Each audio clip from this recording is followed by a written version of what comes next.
ਚਾਰ ਸਾਹਿਬਜ਼ਾਦਿਆਂ ਦੇ ਜੀਵਨ ਦਾ ਉਹ ਇਤਿਹਾਸ ਜੋ ਤੁਸੀਂ ਨਹੀਂ ਜਾਣਦੇ। ਵਾਹਿਗੁਰੂ ਜੀ ਕਾ ਖਾਲਸਾ, ਵਾਹਿਗੁਰੂ ਜੀ ਕੀ ਫਤਿਹ। ਜਿਸ ਕਿਸੇ ਨੇ ਵੀ ਚਾਰ ਸਾਹਿਬਜ਼ਾਦੇ ਮੂਵੀ ਦੇਖੀ ਹੈ ਜਾਂ ਜਿਹੜੇ ਸਿੱਖੀ ਨਾਲ ਥੋੜਾ ਜਿਹਾ ਵੀ ਜੁੜਾ ਰੱਖਦੇ ਹਨ, ਉਹਨਾਂ ਸਭ ਨੂੰ ਮੋٹے ਤੌਰ ਤੇ ਇਹ ਜਾਣਕਾਰੀ ਤਾਂ ਹੈ ਕਿ ਪੂਰੇ ਸਿੱਖ ਸ਼ਹੀਦੀ ਹਫ਼ਤੇ ਦਾ ਇਤਿਹਾਸ ਕੀ ਹੈ।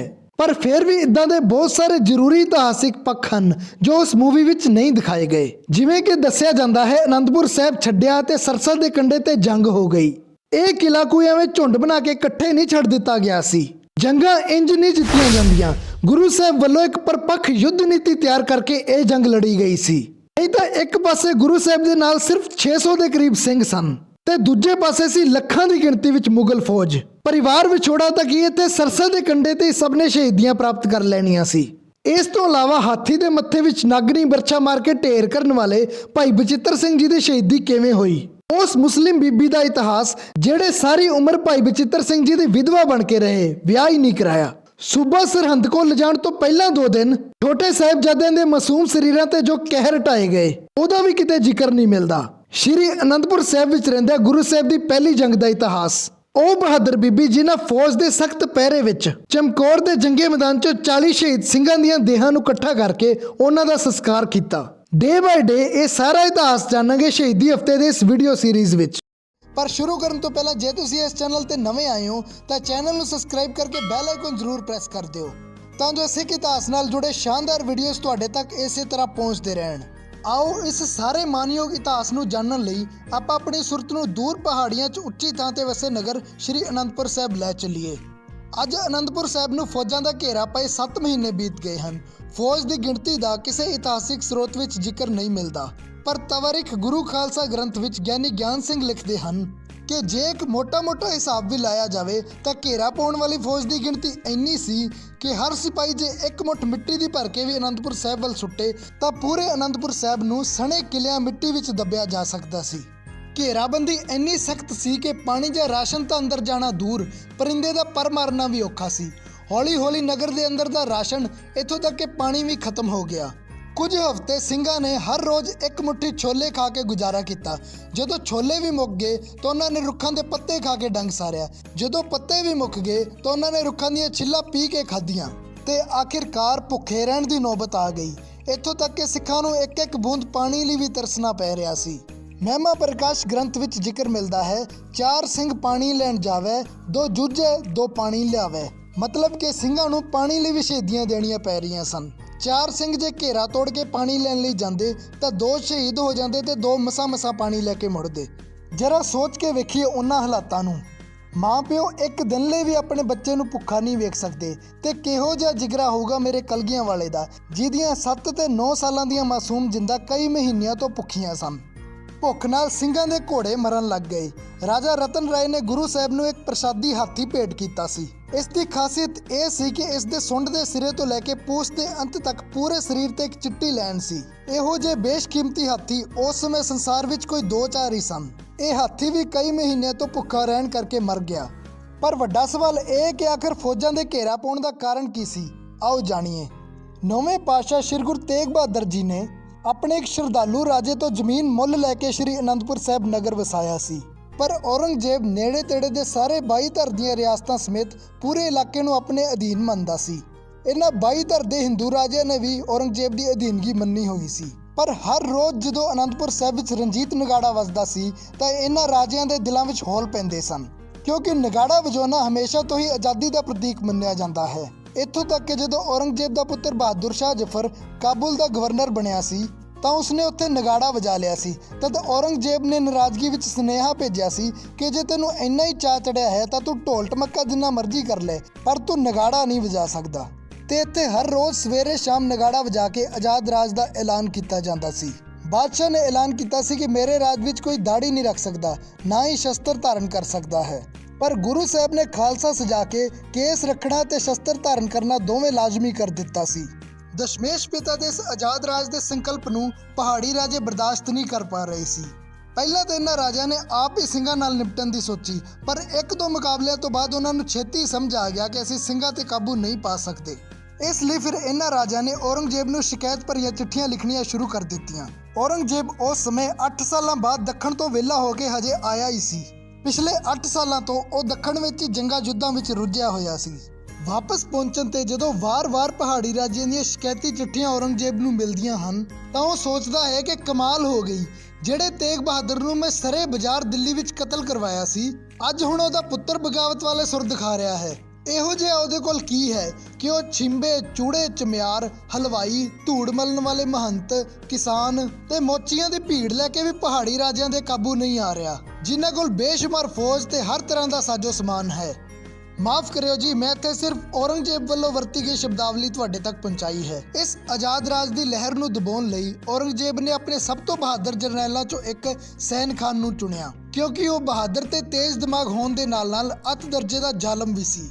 ਪਰ ਸੈਨ ਖਾਨ ਨੂੰ ਚੁਣਨ ਦਾ ਸਭ ਤੋਂ ਵੱਡਾ ਕਾਰਨ ਇਹ ਸੀ ਕਿ ਉਹ ਪੀਰ ਬੁੱਧੂ ਸ਼ਾਹ ਜੀ ਦੀ ਧਰਮ ਪਤਨੀ ਬੀਬੀ ਨਸੀਰਾ ਦਾ ਸਕਾ ਭਰਾ ਸੀ, ਯਾਨੀ ਕਿ ਪੀਰ ਬੁੱਧੂ ਸ਼ਾਹ ਜੀ ਦਾ ਸਕਾ ਸਾਲਾ ਸੀ। ਤੇ ਔਰੰਗਜ਼ੇਬ ਨੂੰ ਵਿਸ਼ਵਾਸ ਸੀ ਕਿ ਪੀਰ ਜੀ ਕਦੇ ਵੀ ਆਪਣੇ ਸਾਲੇ ਨੂੰ ਛੱਡ ਕੇ ਗੁਰੂ ਗੋਬਿੰਦ ਸਿੰਘ ਜੀ ਦਾ ਸਾਥ ਨਹੀਂ ਦੇਣਗੇ। ਲਾਹੌਰ ਤੋਂ ਅਨੰਦਪੁਰ ਸਾਹਿਬ ਵੱਲ ਕੂਚ ਕਰਨ ਤੋਂ ਪਹਿਲਾਂ ਸਿਧੋਰੇ ਜਾ ਕੇ ਸੈਨ ਖਾਨ ਆਪਣੀ ਭੈਣ ਨੂੰ ਮਿਲਿਆ ਤੇ ਉਸ ਨੂੰ ਕਹਿੰਦਾ ਹੈ ਕਿ ਭੈਣੇ, ਜਿਹੜੇ ਕਾਫਿਰ ਦੀ ਤੂੰ ਸਾਰਾ ਦਿਨ ਬਾਣੀ ਪੜ੍ਹਦੀ ਹੈ, ਕੁਝ ਦਿਨਾਂ ਬਾਅਦ ਉਹਦਾ ਸਿਰ ਮੇਰੇ ਨੇਜੇ ਤੇ ਹੋਊਗਾ। ਬੀਬੀ ਨਸੀਰਾਂ ਦੀਆਂ ਅੱਖਾਂ ਵਿੱਚ ਹੰਝੂ ਆ ਗਏ। ਸੈਨ ਖਾਨ ਦੇ ਜਾਣ ਤੋਂ ਬਾਅਦ ਉਹ ਹੱਥ ਜੋੜ ਕੇ ਗੁਰੂ ਸਾਹਿਬ ਅੱਗੇ ਅਰਦਾਸ ਕਰਦੀ ਹੈ ਕਿ ਸਤਿਗੁਰੂ, ਮੇਰਾ ਇੱਕ ਹੱਥ ਮਮਤਾ ਨੇ ਫੜਿਆ ਹੋਇਆ ਹੈ, ਮੈਂ ਇਹ ਤਾਂ ਸੋਚ ਵੀ ਨਹੀਂ ਸਕਦੀ ਕਿ ਤੁਸੀਂ ਇਹਨੂੰ ਕਤਲ ਕਰ ਦਿਓ, ਤੇ ਇਸ ਮੂਰਖ ਮੱਤ ਵਿੱਚ ਇੰਨੀ ਸਮਰੱਥਾ ਨਹੀਂ ਹੈ ਕਿ ਤੁਹਾਡਾ ਵਾਲ ਵੀ ਵਿੰਗਾ ਕਰ ਸਕੇ। ਕਿਰਪਾ ਕਰਕੇ ਸਤਿਗੁਰੂ ਇਹਨੂੰ ਮਾਰਿਓ ਨਾ, ਇਹਦੀ ਜੂਨ ਸੁਧਾਰ ਦਿਓ, ਇਹਨੂੰ ਸਹੀ ਰਸਤੇ ਤੇ ਪਾ ਦਿਓ ਪਾਤਸ਼ਾਹ ਜੀ। ਆਖਿਰਕਾਰ ਸੈਨ ਖਾਨ ਇੱਕ ਵੱਡੀ ਫੌਜ ਲੈ ਕੇ ਅਨੰਦਪੁਰ ਸਾਹਿਬ ਪਹੁੰਚ ਗਿਆ। ਗੁਰੂ ਗੋਬਿੰਦ ਸਿੰਘ ਜੀ ਨੇ ਆਪਣੇ ਛੋਟੇ ਜਿਹੇ ਲਾਈਫ ਸਪੈਨ ਵਿੱਚ ਕੁੱਲ 14 ਜੰਗਾਂ ਲੜੀਆਂ ਹਨ। ਪਹਿਲਾ ਭੰਗਾਣੀ ਦਾ ਯੁੱਧ, ਦੂਜਾ ਨਦੌੜ ਦਾ ਯੁੱਧ, ਤੀਜਾ ਹੁਸੈਨੀ ਦਾ ਯੁੱਧ, ਤੋਂ ਬਾਅਦ 6 ਜੰਗਾਂ ਸ਼੍ਰੀ ਅਨੰਦਪੁਰ ਸਾਹਿਬ ਦੀ ਧਰਤੀ ਤੇ ਰਹਿੰਦਿਆਂ ਲੜੀਆਂ ਗਈਆਂ। ਇਸ ਤੋਂ ਬਾਅਦ ਨਿਰਮੋਹਗੜ੍ਹ ਦੀ ਲੜਾਈ, ਫਿਰ ਵਸਾਲੀ ਦਾ ਯੁੱਧ, ਸਰਸਾ ਦੇ ਕੰਢੇ ਦੀ ਜੰਗ, ਚਮਕੌਰ ਦੀ ਜੰਗ ਤੇ ਸ਼੍ਰੀ ਮੁਕਤਸਰ ਸਾਹਿਬ ਦੀ ਜੰਗ। ਇਹ ਜੰਗ ਸ਼੍ਰੀ ਗੁਰੂ ਗੋਬਿੰਦ ਸਿੰਘ ਜੀ ਦੇ ਜੀਵਨ ਦੀ ਚੌਥੀ ਤੇ ਸ਼੍ਰੀ ਅਨੰਦਪੁਰ ਸਾਹਿਬ ਰਹਿੰਦਿਆਂ ਪਹਿਲੀ ਜੰਗ ਹੈ। ਆਖਿਰਕਾਰ ਜੰਗ ਸ਼ੁਰੂ ਹੋਈ। 2 ਦਿਨ ਤੱਕ ਜੰਗੇ ਮੈਦਾਨ ਵਿੱਚ ਤਲਵਾਰਾਂ ਟਕਰਾਉਂਦੀਆਂ ਰਹੀਆਂ। ਤੀਜੇ ਦਿਨ ਸੈਨ ਖਾਨ ਨੇ ਸੁਨੇਹਾ ਭੇਜਿਆ ਕਿ ਗੋਬਿੰਦ, ਮੈਂ ਸੁਣਿਆ ਹੈ ਕਿ ਤੂੰ ਬੜਾ ਬਹਾਦਰ ਯੋਧਾ ਹੈ, ਮੇਰਾ ਨਿਸ਼ਾਨਾ ਵੀ ਤਾਂ ਤੂੰ ਹੀ ਹੈ, ਫਿਰ ਆ ਬਗਾਨੇ ਪੁੱਤਾਂ ਨੂੰ ਕਿਉਂ ਜੰਗੇ ਮੈਦਾਨ ਵਿੱਚ ਮਰਾਉਣਾ, ਅੱਜ ਆਪਾਂ ਦੋਵੇਂ ਹੀ ਜੰਗੇ ਮੈਦਾਨ ਵਿੱਚ ਨਿਬੜ ਲਈਏ। ਸੈਨ ਖਾਨ ਦੇ ਸੱਦੇ ਤੇ ਗੁਰੂ ਮਹਾਰਾਜ ਨੀਲੇ ਘੋੜੇ ਤੇ ਸ਼ਾਹ ਸਵਾਰ ਜੰਗੇ ਮੈਦਾਨ ਵਿੱਚ ਪਹੁੰਚਦੇ ਹਨ। ਸੈਨ ਖਾਨ ਹਮਲਾ ਕਰਨ ਲਈ ਘੋੜਾ ਭਜਾਉਂਦਾ ਹੋਇਆ ਗੁਰੂ ਸਾਹਿਬ ਦੇ ਨੇੜੇ ਆਉਂਦਾ ਹੈ। ਮਿਆਨ ਚੋਂ ਤਲਵਾਰ ਕੱਢ ਕੇ ਹਜੇ ਪਹਿਲਾ ਵਾਰ ਹੀ ਕਰਨ ਲੱਗਦਾ ਹੈ। ਗੱਤਕਾ ਖੇਡਣ ਵਾਲੇ ਵੀਰ ਜਾਣਦੇ ਹੋਣੇ ਕਿ ਜੰਗ ਦਾ ਇੱਕ ਅਸੂਲ ਹੈ ਕਿ ਵਾਰ ਹਮੇਸ਼ਾ ਸਾਹਮਣੇ ਵਾਲੇ ਦੀਆਂ ਅੱਖਾਂ 'ਚ ਅੱਖਾਂ ਪਾ ਕੇ ਕੀਤਾ ਜਾਂਦਾ ਹੈ, ਨਾ ਕਿ ਹਥਿਆਰ ਵੱਲ ਵੇਖ ਕੇ। ਤੇ ਜਦੋਂ ਉਸਨੇ ਵਾਰ ਕਰਨ ਲਈ ਗੁਰੂ ਸਾਹਿਬ ਦੀਆਂ ਨਜ਼ਰਾਂ ਨਾਲ ਨਜ਼ਰਾਂ ਮਿਲਾਈਆਂ ਤਾਂ ਭੈਣ ਦੀਆਂ ਅਰਦਾਸਾਂ ਦਾ ਸਦਕਾ ਨਦਰੀ ਨਦਰ ਨਿਹਾਲ ਹੋ ਗਿਆ। ਔਰੰਗਜ਼ੇਬ ਦੇ ਦਰਬਾਰ ਦੇ ਸਾਰੇ ਫੈਸਲੇ, ਸਾਰੇ ਫਰਮਾਨ ਇੱਕੋ ਨਦਰ ਨੇ ਭੁਲਾ ਦਿੱਤੇ। ਆਪਣੀ ਜਰਨੈਲੀ ਭੁੱਲ ਕੇ ਉਸੇ ਸਮੇਂ ਉਸਨੇ ਘੋੜੇ ਤੋਂ ਉਤਰ ਕੇ ਗੁਰੂ ਸਾਹਿਬ ਦੇ ਚਰਨ ਫੜ ਲਏ। ਕਹਿਣ ਲੱਗਾ ਕਿ ਪਾਤਸ਼ਾਹ, ਮੈਨੂੰ ਮੂਰਖ ਨੂੰ ਬਖਸ਼ ਲਿਓ, ਮੈਨੂੰ ਤੁਹਾਡੀ ਵਿਸ਼ਾਲਤਾ ਦਾ ਅੰਦਾਜ਼ਾ ਹੀ ਨਹੀਂ ਸੀ। ਗੁਰੂ ਸਾਹਿਬ ਨੇ ਘੋੜੇ ਤੋਂ ਉਤਰ ਕੇ ਉਸ ਨੂੰ ਗਲਵੱਕੜੀ ਵਿੱਚ ਲੈ ਲਿਆ। ਇਸ ਤੋਂ ਬਾਅਦ ਇਹ ਸੈਨ ਖਾਨ ਗੁਰੂ ਘਰ ਦਾ ਸ਼ਰਧਾਲੂ ਬਣ ਗਿਆ ਤੇ ਅੰਤ ਸਮੇਂ ਨੰਦੇੜ ਸਾਹਿਬ ਤੱਕ ਗੁਰੂ ਸਾਹਿਬ ਦੇ ਨਾਲ ਰਿਹਾ। ਇਸ ਤੋਂ ਇਲਾਵਾ ਔਰੰਗਜ਼ੇਬ ਨੇ ਗੁਰੂ ਸਾਹਿਬ ਨੂੰ ਗ੍ਰਿਫਤਾਰ ਕਰਨ ਲਈ 1-2 ਜਰਨੈਲ ਹੋਰ ਵੀ ਭੇਜੇ ਸਨ, ਜਿਵੇਂ ਕਿ ਪੈਂਦੇ ਖਾਨ, ਜਿਹੜਾ ਪੂਰਾ ਸਰੀਰ ਲੋਹੇ 'ਚ ਢੱਕ ਕੇ ਗੁਰੂ ਸਾਹਿਬ ਨੂੰ ਵਾਰ ਕਰਨ ਦੀ ਚੁਣੌਤੀ ਦੇ ਰਿਹਾ ਸੀ। ਪਰ ਸਤਿਗੁਰੂ ਪਾਤਸ਼ਾਹ ਨੇ ਸੁਣਨ ਲਈ ਛੱਡੇ ਨਿੱਕੇ ਜਿਹੇ ਛੇਦ 'ਚੋਂ ਹੀ ਤੀਰ ਮਾਰ ਕੇ ਉਸ ਨੂੰ ਗੱਡੀ ਚੜਾ ਦਿੱਤਾ ਸੀ। ਖੈਰ, ਇਹ ਸਭ ਤਾਂ ਤੁਸੀਂ ਮੂਵੀ ਵਿੱਚ ਦੇਖਿਆ ਹੀ ਹੋਣਾ ਹੈ। ਇੱਥੇ ਆਪਾਂ ਉਹ ਗੱਲਾਂ ਸ਼ੇਅਰ ਕਰਨੀਆਂ ਹੈ ਜਿਨ੍ਹਾਂ ਦਾ ਇਤਿਹਾਸ ਵਿੱਚ ਬਹੁਤ ਘੱਟ ਜ਼ਿਕਰ ਮਿਲਦਾ ਹੈ। ਇੱਕ ਇੱਕ ਕਰਕੇ ਹੋਈਆਂ ਇਹਨਾਂ ਹਾਰਾਂ ਦੇ ਸੁਨੇਹੇ ਜਦ ਔਰੰਗਜ਼ੇਬ ਤੱਕ ਪਹੁੰਚੇ ਤਾਂ ਉਹ ਗੁੱਸੇ ਨਾਲ ਭਖਣ ਲੱਗ ਪਿਆ। ਇਸ ਵਾਰ ਉਸਨੇ ਆਪਣੇ ਵੱਲੋਂ ਇੱਕ ਇਹੋ ਜਿਹਾ ਇੰਤਜ਼ਾਮ ਕਰਨ ਦਾ ਫੈਸਲਾ ਕੀਤਾ ਜੋ ਕਿਸੇ ਨੇ ਸੋਚਿਆ ਵੀ ਨਹੀਂ ਹੋਣਾ ਸੀ। ਉਸਨੇ ਲਾਹੌਰ ਤੋਂ ਜ਼ਬਰਦਸਤ ਖਾਨ, ਸਰਹੰਦ ਤੋਂ ਵਜ਼ੀਰ ਖਾਨ, 22 ਧਰ ਦੇ ਪਹਾੜੀ ਰਾਜੇ, ਕਾਂਗੜ ਤੋਂ ਘੁਮੰਡ ਖਾਨ, ਸ਼੍ਰੀਨਗਰ ਦੇ ਪਹਾੜੀ ਰਾਜੇ, ਇਹਨਾਂ ਸਭ ਨੂੰ ਮਿਲਾ ਕੇ ਲੱਖਾਂ ਦੀ ਫੌਜ ਨੂੰ ਅਨੰਦਪੁਰ ਸਾਹਿਬ ਦੇ ਚਾਰੇ ਪਾਸੇ ਘੇਰਾ ਪਾਉਣ ਲਈ ਭੇਜ ਦਿੱਤਾ। ਤੇ ਹੁਣ ਆਪਾਂ ਵਾਪਸ ਉਸੇ ਸਮੇਂ ਵਿੱਚ ਪਹੁੰਚ ਚੁੱਕੇ ਹਾਂ। ਅਨੰਦਪੁਰ ਸਾਹਿਬ ਨੂੰ ਘੇਰਾ ਪਾਏ 7 ਮਹੀਨੇ ਬੀਤ ਗਏ ਹਨ। ਜਦੋਂ ਵੀ ਕਿਸੇ ਕਿਲੇ ਨੂੰ, ਕਿਸੇ ਸ਼ਹਿਰ ਨੂੰ ਘੇਰਾ ਪਾਇਆ ਜਾਂਦਾ ਹੈ ਤਾਂ ਘੇਰਾ ਪਾਉਣ ਵਾਲੀ ਫੌਜ ਕੋਲ ਜਿੱਤਣ ਦੇ 2 ਤਰੀਕੇ ਹੁੰਦੇ ਹਨ। ਇੱਕ ਸਾਹਮਣਿਓਂ ਹਮਲਾ ਕਰਨਾ ਤੇ ਦੂਸਰਾ ਧੋਖਾ ਦੇਣਾ।